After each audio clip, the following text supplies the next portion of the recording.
All right, so if you haven't already heard, home buyers are starting to regain some negotiating power in today's housing market.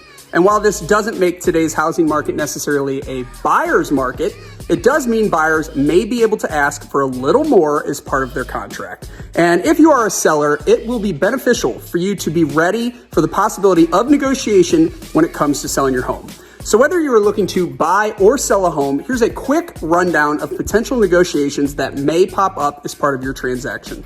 Number one, sales price. So the most obvious negotiation expectation is the sales price of your home. Buyers don't want to overpay when affordability is already so tight. So as a seller, if you aren't realistic about your asking price, you may have to consider adjusting your listing price.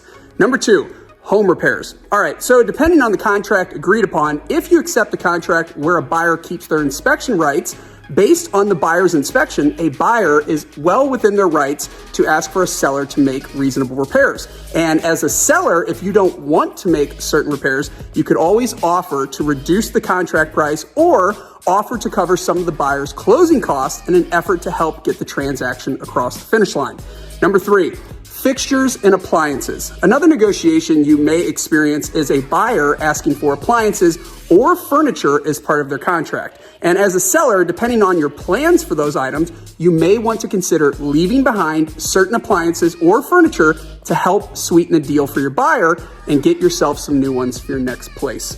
Number four, closing costs. So when it comes to purchasing a home, a buyer's closing costs typically run between 2 and 5% of the home's purchase price.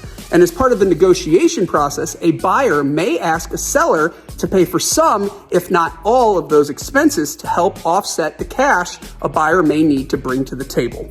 Number five, home warranties. Another item a buyer may ask for is a home warranty as part of their contract. A home warranty can be a very big positive for a buyer worried about maintenance costs that may pop up after taking possession of the home.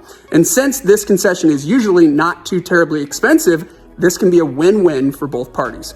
Number six, closing date. As part of your contract, a buyer may ask for a faster or extended closing window based on their timetable. And as a seller, you too can also advocate for a date which works best for you and find the right compromise so that everyone can walk away a winner.